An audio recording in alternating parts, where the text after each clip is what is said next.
Hey everyone, and welcome back to another video. After a whole week of not uploading a single video, I am finally back to teach you guys this very awesome and very effective card trick. Although I'm a little more excited for Thursday's video this week, I think that this is a very cool card trick and very effective like I said, and definitely worth learning yourself because I'm sure you guys will get a lot of great reactions. But make sure you guys are subscribed to the channel with those notifications on so you're gonna get every time I post a video. And with that being said, let's see the performance of today's card trick. Okay, so let's go ahead and get started here with the performance. The first step is I'm going to give the cards a few cuts so they're all mixed up. And at this point, normally the magician will have the spectator choose a card, but that's not what I'm going to do. I'm actually going to have the deck of cards generate a completely random card for the spectator. And the way that that's going to work is I'm just simply going to riffle to the side of the deck, and the spectator could call out stop whenever they like. So we go ahead and do that. They call out stop. Let's say right there is good. And we grab that packet and turn it facing up. So now we have a small packet of cards facing up on top, just like that. Now we're going to do it a second time, but they have to call out stop passing all these face up cards. So we do the second time here. They call it stop right there is good, and we grab all those cards and turn them facing up. Now the process is all done. The deck of cards has generated a completely random card for the spectator. All we gotta do is spread and find the first face down card right there. You place it aside because that's going to be the spectator's card, and we're going to take a look at it. The 9 of clubs, right? It does not matter if I see it. They have to memorize it because that's going to be the spectator's card. From here we place it on top, and we're able to lose that 9 of clubs by giving the cards a bunch of cuts just like that. So their card is completely lost into the center of the deck without breaks, nothing like that. After we're done giving the cards a few cuts with the deck facing down, we can now turn it facing up, and you can see every time I cut the deck, a different card is on top, just like that. All right, so we could do that as many times as we like, just like that. I think that is enough cuts. The card is completely lost without breaks because obviously my hands are not touching it. And from here I'm able to give an estimate of what position I think the card is in. So if I take a look at the deck, I'll estimate it's kind of close to the top of the deck, around less than 20, actually less than 10. I'll say it's probably 8 cards from the top. So we're gonna count 8 cards. 1, 2, 3, 4, 5, 6, 7, the 8th card. And remember, your card was the 9 of clubs, and it is the 9 of clubs, just like that. Now that's pretty cool, but that's not the end of the trick, because as you know, every card has a soulmate, and the soulmate is basically like the opposite of the card, and the opposite of the 9 of clubs is the 9 of spades.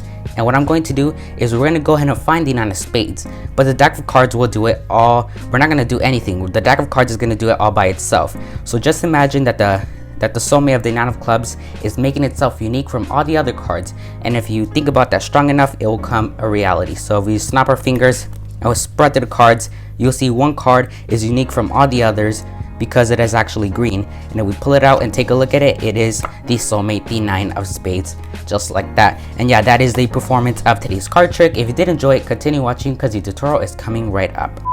Okay everyone, so that was the performance. Now let's get into how to do it. So for this trick, there is a very simple setup to do. The first step, just get yourself some cards, and from that deck of cards, go ahead and pull out a full set of number cards, ace through king. Does not matter the suit you're going to use, club or spade or diamond. It just matters that they are in order from ace through king, just like that. Numerical order all the way through to the king. All right, so once again, does not matter the suit, just get the number cards, ace through king, and you're good, and place those aside. And at one point in this card trick, you will need to do a force. You're going to force a card on the spectator, and obviously you're going to want to know what card you're going to force on the spectator beforehand. So this is all up to you, whatever card you want to decide on that you want to force on the spectator. In this case, I'm going to stick with my 9 of clubs right here. Just place it aside from the other cards. That is the card that you're going to force on the spectator, and then go to a completely different deck, preferably a different color that you could tell the difference, and grab the opposite or the soulmate of the card that you're going to force. So I'm forcing the 9 of clubs,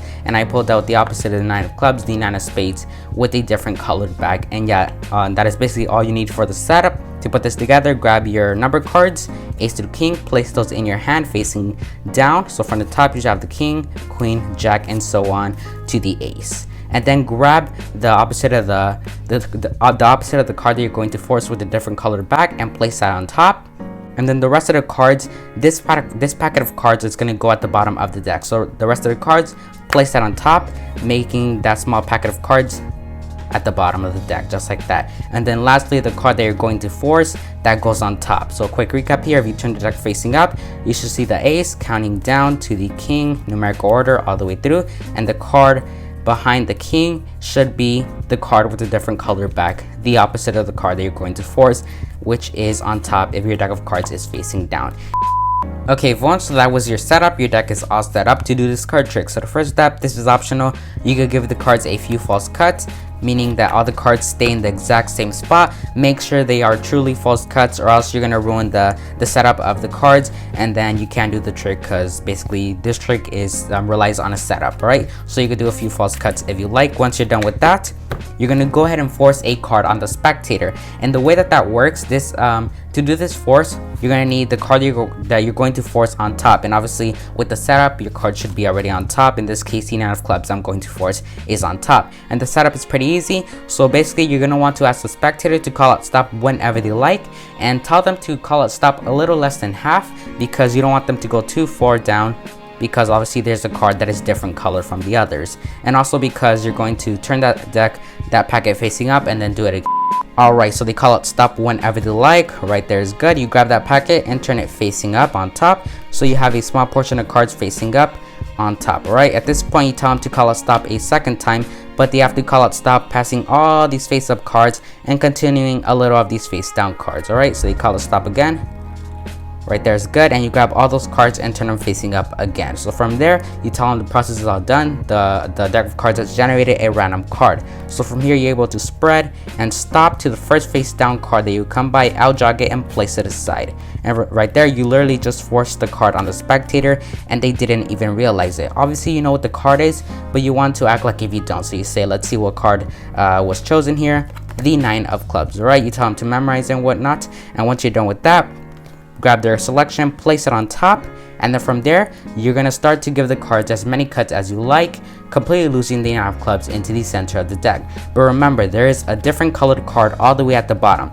So the solution to not cutting to that card to the top and flashing that card, my solution I came up with is the first cut, you're gonna cut a small portion from the top, or just like that. So a small portion on the top of the deck, from the top, just like that, right? And what you're gonna do, just literally give it a cut. So what you did there, you basically moved that different colored card towards the top of the deck, towards the top, just like that. So the second cut that you go and give it, you're now gonna cut off a small portion of cards from the bottom, and then you give it a cut, making that different colored card now go back to the bottom, just like that. It's no longer on the top, it is now in the bottom, and you continue to do that. Now it's from the top, and then you cut from the bottom, just like that. So basically that makes it to where you never, if you do it correctly, that makes it to where you never cut to the different colored card and you never flash it. All right, because obviously if you're cutting from the top, the green card or a different colored card is at the bottom. If you're cutting from the bottom, the green card is on the top. All right, so once you do that a couple times, you then turn the deck facing up, and then you continue to give the cards cuts, just like that. Right, at this point, doesn't even matter to do that rule because they don't see the backs of the cards. All right, so I like to do the swing cut now because I'm much faster that way. And then you're gonna go ahead and just continue to give it cuts until a certain card is on top. All right, so if you remember at the beginning, we used all the number cards of one suit. So for me, I use the hearts, and that's key for this next step. So you're going to want to remember what suit you use for the number card. So for me, I use the hearts, and I can prove it right here. Ace through king, all the hearts. All right, so you're going to go ahead and just give the cards as many cuts as you like, and it appears to the spectator that way. And you're going to continue to do that until the top card is one of the hearts. All right, one of the hearts. And it's up to you. If you have like a low card, like let's say a 4 is on top in this case, you can move on from here. But basically what that means is if you turn the deck facing down, that is a 4 by the way, their selection is now 4 cards from the top. So 1, 2, 3, and the 4th card is actually the spectator's card. And that is basically how this trick works. But technically, for me at least, I don't really like to have a low card because I like to count a few cards, right? So if I see like an ace of hearts, I continue to get a higher card. In this case, 8 of hearts is very good. And then I'm able to go ahead and turn it facing down. You don't want them to see that card for too long. Just go ahead and quickly, once you see that, turn it down facing down as fast as you can. From there, you're going to remember that number. In this case, it is an 8 for me. You turn it facing down, and then you tell the spectator you're going to estimate what position the spectator's card is in, and you already know that it's 8 because you looked at the bottom card, right? So you say, you kind of act like if you're estimating, you say less than 10, actually less than 20, actually less than 10, and then you go ahead and say that is 8 cards from the top. From there, you're able to go ahead and count 1, 2, 3, 4, 5, 6, 7, and then the 8th card is truly the spectator's card, in this case the 9 of clubs. Once you have revealed it, go ahead and give the cards one cut, making that different colored card lose somewhere into the center. And then from there, they're pretty amazed, and then you tell them that we're going to want to find the soulmate or the opposite of this card. So you ask them what it is, and they should reply by saying, in this case, the 9 of spades, alright? And then you basically don't have to do anything at this point because the card is different colored and it is all set up for you. So you go ahead and just tell them to just imagine the soulmate card is the opposite card, just making itself unique from all the other cards, and then you snap your fingers and then you're able to spread the cards, and they see one card that is different colored, and you're able to pull it out and show that it is the opposite or the soulmate of the card that was their selection from the beginning. So yeah, that is basically how you do this card trick. It is pretty easy and it's a fun card trick to do, and yeah, that is it. Okay everyone, so I think that will do it for today's video. Hope you guys enjoyed today's card trick. If you guys did enjoy it, make sure to drop the video a like and subscribe if you haven't already, and tell me in the comments if you guys did enjoy it. And yeah, peace out.